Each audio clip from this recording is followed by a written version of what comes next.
The sound of glass shattering was the first thing that pulled me back to that night. A roar, almost breaking the air itself, followed.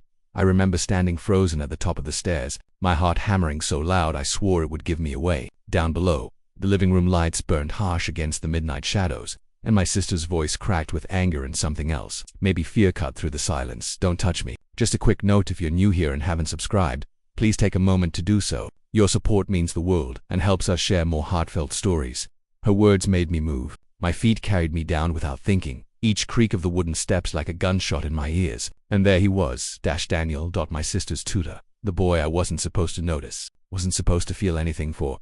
The boy who had already tangled himself inside every thought I had. He stood with his hands raised, palms open, his dark hair falling over his forehead. The shattered glass at his feet glittered like diamonds under the light. My sister Anna clutched her notebook to her chest like it could shield her from whatever storm was brewing. "Anna, please," he started, his voice low, pleading. But she backed away, eyes blazing, and that's when she saw me. "Go back upstairs," she snapped, her voice shaking but fierce. I didn't move. Couldn't. My gaze shifted between the two of them, questions pounding in my skull. What happened? Why was there glass everywhere? Why did Anna look like she'd just seen a ghost? Daniel's eyes found mine for a brief second. A flicker, something unspoken passed between us. Regret, desperation, or was it guilt? I couldn't tell, but I felt it burn into me, like a secret I wasn't ready to carry. Anna turned away, brushing past him, her notebook falling to the floor with a thud. "I'm done," she muttered. Her footsteps vanished down the hall, her door slamming shut like the closing of a vault. And suddenly it was just me and him. The room felt too quiet, except for the ticking clock on the wall and the sound of my own uneven breathing. Daniel bent to pick up the notebook, his fingers trembling just enough for me to notice. He looked up at me, the sharp light making his eyes seem darker, almost unreadable. "You shouldn't have seen that," he said softly. My throat tightened. I didn't know whether to demand answers or run back upstairs like Anna told me to, but my voice betrayed me, shaky, smaller than I wanted it to be. What happened?" He hesitated, then closed the notebook carefully, almost too carefully, like he was afraid it might break apart in his hands. His lips parted but no words came. Instead, he crossed the room, set the notebook on the table, and reached for his coat. "Daniel," I said, louder this time, "tell me." He froze with his back to me. A long silence stretched between us, heavy and unbearable. Finally, he whispered, "It's not what you think." Then he was gone out the door before I could take another breath. I stood in the wreckage, glass shards catching the light around me. My sister locked away in her room, and my heart racing with questions I wasn't supposed to ask. But the truth is, that wasn't the first time I noticed something was wrong. It started weeks earlier. On a rainy Thursday afternoon, when Daniel first walked into our house, the rain had drenched him through, his jacket clinging to his shoulders, hair dripping onto the floor as he muttered an apology to my mother for being late. I'd never seen him before. Honest Tutor was supposed to be some old college guy, but this one, he wasn't what I expected. He was young, maybe only a few years older than me, tall, quiet, with a way of carrying himself that felt both careful and restless at the same time. His eyes, deep and guarded, flicked around the room as though measuring everything. I remember standing by the kitchen counter, pretending to scroll my phone, but really, I couldn't look away. Anna rolled her eyes at me. "Don't be weird," she hissed under her breath, grabbing her books. But I was weird. I knew it. Something about him pulled at me before I even knew his name. When the sessions began, I found excuses to pass by the study door carrying laundry, grabbing a snack, anything. His voice was low, steady, patient, explaining equations and literature. But every now and then, I caught glimpses of him smiling, leaning closer, adjusting his glasses. It wasn't just tutoring. There was something softer in the air, a quiet current that even Anna seemed to feel, though she pretended otherwise. One evening, I caught him standing by the window after their lesson ended, staring out at the rain. "You always hang around like this?" I asked, surprising myself. He turned, startled. Then, slowly, a smile spread across his face. "Maybe I like the rain," he said. It was the first real conversation we had, and it was enough to set something in motion, something I couldn't stop even if I wanted to. And now, here I was, weeks later, staring at broken glass and locked doors, knowing something had cracked between him and my sister, something that could destroy us all if I didn't find out the truth. Because whatever happened tonight, it wasn't over. Not by a long shot.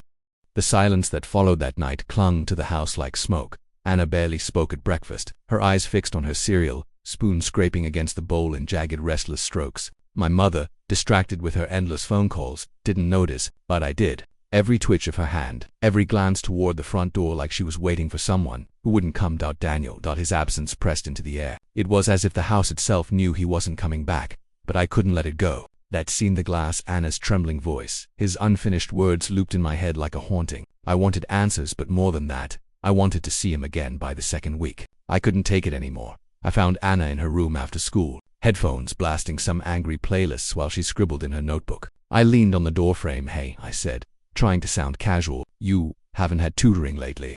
She didn't look up. "I don't need it." "That's not what Mom thinks." She shot me a glare. "Why do you care?" The words stung more than they should have. I swallowed. "Because something happened that night, Anna. You can't just pretend it didn't." Her pen stilled. For a moment her shoulders sagged, but then she straightened, forcing a bitter smile. "Not everything's your business." And just like that, she went back to writing, shutting me out completely. But her voice trembled on those words, and I knew she was hiding something. The following evening, I slipped out of the house. The rain had stopped, but the street still shimmered with puddles under the street. I didn't know exactly where I was going, but my feet carried me toward the only place I thought he might be, the library, and there he was, sitting alone by the window, stacks of books untouched beside him, his hands buried in his hair like he was fighting off the weight of the world. I stood there for a long time before finally gathering the courage to approach. He looked up when my shadow fell across the table. Surprise flickered across his face, then faded into something darker. "You shouldn't be here," he muttered. I sat down anyway. "You disappeared." I had to. His voice was low, tired. He looked older somehow, shadows under his eyes, a tension in his jaw that hadn't been there before. "What happened that night?" I asked. "Tell me the truth, Daniel." His gaze dropped to the table. For a long time, the only sound was the hum of the old fluorescent lights. Then he said, almost in a whisper, "She found out." My stomach twisted. "Found out what?" His eyes lifted, meeting mine with an intensity that made me catch my breath. But just as quickly, he pulled back, shaking his head. "I can't," he said. "It's not safe." I repeated. "What are you talking about?" "You're her tutor, Daniel." What could possibly? He leaned forward suddenly, his hand brushing mine, his voice urgent. "Promise me you'll stay out of it, please. Whatever Anna thinks she knows, it doesn't involve you." But it did, because every time he looked at me like that, every time his voice cracked on the edge of something unspoken, I felt it digging deeper into my chest. "I can't promise that," I whispered. His hand lingered over mine for a heartbeat, then pulled away like touching me burnt him. "I never should have come to your house," he muttered before I could say another word. He stood and left, leaving his books scattered on the table. And just like that, I was alone again that night. I couldn't sleep. His words, "she found out," his words, "she found out," echoed like a curse. What had Anna discovered, and why did Daniel act like telling me would put me in danger? I tossed and turned, staring at the ceiling, listening to the muffled sound of Anna crying in her room down the hall. By morning, I couldn't take the silence anymore. I pushed open her door, ignoring her groggy protests. "Tell me what happened," I demanded. She sat up, her hair a tangled mess, eyes red from crying. "You don't want to know?" "Yes, I do." Her lips parted like she wanted to scream at me, then shut tight. For a long moment, she just stared, as if deciding whether or not I could handle whatever truth she was guarding. Finally, she whispered, "He's not who you think he is." My blood ran cold. "What do you mean?" But before she could answer, Mum's voice echoed up the stairs, calling us down for breakfast. Anna quickly wiped her face, grabbed her phone, and brushed past me without another word. I was left standing in the doorway, heart pounding, her words ringing in my ears. "He's not who you think he is." And the worst part, deep down I already knew she was right, because even as I clung to the memory of his hand brushing mine, I couldn't shake the feeling that Daniel was hiding a truth big enough to break us all. Later that evening, when I heard the knock at the door, I thought it was one of Mum's friends, but when I opened it was him. Daniel, standing there in the fading light, his face pale, eyes frantic, rain dripping from his hair as though he'd been running, and the first words out of his mouth weren't hello. They were, "We don't have much time." The look on his face told me everything before he even spoke. His chest heaved, rain plastered his shirt to his skin, and his eyes, searching, locked onto mine like I was the only lifeline he had left.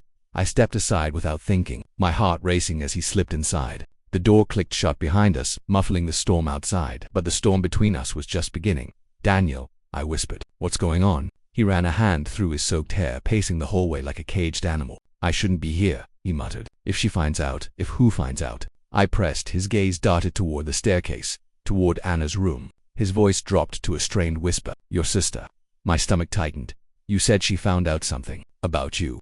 He stopped pacing, his eyes locking on mine, and for a moment I thought he'd finally tell me. But then, footsteps creaked on the stairs above. "Nah, hide," he hissed, pushing me gently toward the study. I barely had time to slip inside before Anna's voice rang out. "Who's down there?" I pressed my back against the wall, my breath caught in my throat. Through the crack in the door, I saw her descending the stairs, arms crossed, suspicion sharp in her eyes, and then she froze, because Daniel stood there, dripping wet in our hallway. "What the hell are you doing here?" she demanded. His face hardened, but his voice was calm. "We need to talk." Her laugh was bitter. "Now you want to talk? After everything?" "Anna, please no." She shook her head furiously. You don't get to show up like this and pretend it's normal. You lied to me. The word hit me like a slap. Lied? About what? Daniel's shoulders sagged. I didn't mean for it to happen. Anna's eyes glistened, her fists tightening at her sides. Get out. He didn't move. I said get out. Her scream cracked something in me. I couldn't stay hidden anymore. I pushed the door open, stepping into the hallway. Stop it, both of you. Just tell me what's going on. Anna spun toward me, her face pale. You don't understand, she said, her voice breaking. Then make me understand, I shot back.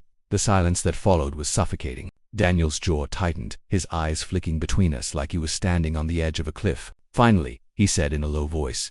She wasn't supposed to know. Neither of you were. Anna's breath hitched. Don't pone, but he didn't stop. I'm not here just as your tutor, he said, his words heavy, deliberate. That's what you were told. But the truth is, before he could finish, the sound of the front door unlocking shattered the moment. Mom's voice floated in from outside. Girls, I'm home early. Panic rippled across Daniel's face. He grabbed my arm, pulling me close. His whisper was sharp, urgent. Meet me tomorrow. Library. Same time as before. Don't tell Anna. Then he slipped past us, vanishing out the back door just as Mom walked in with her arms full of groceries. Anna and I stood frozen, both of us breathing hard, the weight of his half-confession hanging between us like a noose. Mom's voice carried from the kitchen. What's with the mess? Why's the floor wet? But I barely heard her. My mind was still on Daniel, his words echoing.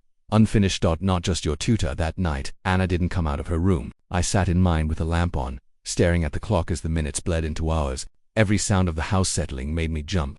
Every whisper of wind outside felt like his voice calling me back. Sleep didn't come. Only questions did. What had he meant? What secret was he carrying that made Anna cry, that made him beg me to stay away? By morning, I had made my choice. I slipped out of the house under the pale gray light of dawn, my footsteps quick on the damp pavement as I headed for the library. He was already there, waiting in the same corner as before, his eyes shadowed with exhaustion. You came, he said softly. I had to. He studied me for a moment, then gestured to the chair across from him. If I tell you the truth, he said, there's no going back.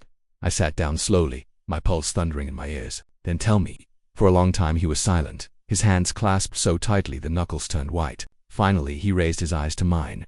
I wasn't hired by your parents, he said. My stomach lurched. What? His voice dropped to a whisper as if even the books around us might overhear. I came into your house for a reason, and it wasn't to tutor your sister. I felt the air leave my lungs. Then why? I asked. Daniel leaned forward, his eyes burning into mine. Because your family is in danger, and I'm the only one who knows why. Danger. The word clung to the air between us like smoke, sharp and suffocating. I stared at Daniel, my pulse hammering in my ears. Danger? What are you talking about? His gaze never wavered. Your parents aren't who you think they are. And Anna, she figured out part of it. That's why she pushed me away. My voice caught in my throat. Stop talking in riddles, Daniel. Tell me the truth. He leaned closer, lowering his voice until it was almost a breath. I was sent to watch you, both of you. Not as a tutor, as protection. The words felt unreal, like something from a story, not my life. Protection. From what? I shook my head. That doesn't make sense. Protection from who? Why would my family need that? His hands tightened into fists. Because your father owes people. Dangerous people. The kind who don't forgive, don't forget. And when they couldn't get to him, his eyes flicked to me, then away. They looked for another way. A cold shiver ran down my spine. My father, he was always working late, always gone on business trips. I thought it was normal, ordinary. But now, you're lying, I whispered, even though some part of me already knew he wasn't. He shook his head. I wish I was. They planted me in your home under the guise of a tutor. I was supposed to stay close, watch over Anna, make sure neither of you got caught in the crossfire. Anna knows. Yes, he said grimly. She found out a few weeks ago. That's what you walked in on that night. She confronted me. She thought I'd betrayed her. I remembered the glass shattering, her broken voice, her tears, and suddenly it all made sense. But another question burned in my chest. And me? I asked. His expression shifted, softening in a way that made my breath catch. You weren't supposed to be part of this. But you were from the moment I walked into that house. For a heartbeat, silence hung heavy. The air between us crackled with everything unsaid: fear, longing, guilt. Daniel. My voice trembled. Why didn't you just tell us? Because if they knew, you knew. His words cut off, his eyes darting past my shoulder, his entire body tensed. I turned. A man stood in the library's far aisle, dark coat, watching us. Daniel cursed under his breath. We have to go now. He grabbed my hand, pulling me up so fast the chair toppled. My heart hammered as he dragged me toward the side exit, weaving through the maze of shelves. The man's footsteps echoed behind us. Deliberate, unhurried. Daniel, don't talk, run. We burst into the alley behind the library, the cold air hitting me like a slap. Daniel's grip was firm, his eyes scanning every shadow, every corner. Finally, he pressed me against the brick wall, his breath ragged. "You see now," he whispered. "This isn't a game. They're already watching." I struggled to catch my breath. "Who was that? What do they want?" He shook his head. "Not here. I'll explain everything. But first, you need to decide." His eyes burned into mine. "If you trust me." The question tore through me. Did I? Every instinct screamed yes, but my mind wrestled with doubt. My sister thought he'd betrayed us. My parents had secrets I didn't understand. And here I was, standing in a dark alley with a boy who claimed to be my protector. Before I could answer, headlights swept into the alley. A black car slowed, its windows tinted, engine humming like a predator waiting to strike. Daniel's grip on my hand tightened. His voice was sharp, urgent. "They've found us." The car door opened, a figure stepped out, and it wasn't a stranger, it was my father. For a moment, I couldn't move. The figure in the headlights, my father, looked like a stranger wrapped in the skin of the man who'd kissed my forehead goodnight my whole life. "Dad." My voice cracked thin against the hum of the idling car. His face was shadowed, unreadable. He stepped closer, his shoes crunching against the gravel. "Get in the car," he said. Daniel shifted in front of me instinctively, his body tense, shielding me. "Don't," he warned. "Move," my father snapped, his voice carrying an edge I'd never heard before. I looked from one to the other, my heart pounding, the pieces of the puzzle falling into place in the worst possible way. "You knew," I whispered to my father. "You knew people were after us." His jaw tightened. "It's complicated." "No," I said, my voice rising. "It's not complicated. It's our lives. You lied to us." Daniel's hand pressed lightly against mine, steadying me. "Tell her the truth," he said coldly. My father's gaze flicked to him, filled with something like hate. "You should have stayed out of this." But Daniel didn't flinch. "I promised to protect them, even from you." The silence that followed was sharp as broken glass. Finally, my father exhaled, his shoulders sagging. "Yes, I made mistakes. Dangerous ones. I thought I could fix it before it reached the family. But it spiraled, and when they threatened to take what mattered most," his voice broke. "I did the only thing I could. I brought him in." His eyes locked onto mine, pleading. "Daniel wasn't your tutor. He was my deal, my insurance. The only way to keep them from touching you or Anna." The words hit me like a storm. All the nights of his absence, all the whispers, all the strange tension Anna carried. It was true. "Why didn't you tell us?" I choked out. "Because if you knew," my father said softly, "you'd be in even more danger." The black car's door slammed shut again, and another man stepped into the light. Sharp suit, cold eyes. He didn't speak, just nodded at my father, like the conversation was already over.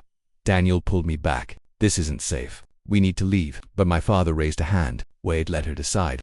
The weight of everything pressed down on me. Trust him, the man who raised me but lied, or trust Daniel, the boy who risked everything to protect me, even when it meant breaking the truth wide open. I looked at Daniel. His eyes held no lies, only fear, and something else, something that had burned between us from the first moment I saw him in that rain-soaked doorway. "I'm not going with you," I told my father. My voice shook, but I didn't back down. "Not until this is over. Not until you make it right." For a long moment he just stared at me, his face torn between anger and something like pride. Then he nodded once, curt, defeated. "Then stay with him," he said, motioning toward Daniel. "But remember, this isn't love, it's survival." The words sliced deep, but as he turned back toward the car, I felt Daniel's hand tighten around mine, grounding me, pulling me back from the chaos swirling in my chest. When the car disappeared down the alley, the silence felt heavier than before. Daniel finally spoke, his voice low. "You shouldn't have chosen me." "I didn't," I said, my throat thick with tears. "I chose the truth." And in that moment, standing in the dark alley with him, I knew, whatever lay ahead, danger or not, I couldn't walk away. Not from him, not from what we'd uncovered together. Weeks later, the house was quieter. My father was gone more often than ever. Anna had softened in her anger, and Mom pretended not to notice the cracks in our perfect family picture. But I knew I'd seen behind the curtain, and in the quiet corners when Daniel walked me home, when his hand brushed mine, when our eyes lingered too long, I knew we were bound by something neither of us had asked for, but both of us carried. Love. Dangerous, complicated, real. And though the story wasn't over, this was where it began. If this story touched you, share it with someone who believes in love that survives the storm. Don't forget to subscribe for more deep emotional stories, because sometimes the truth hiding in the shadows is what changes everything.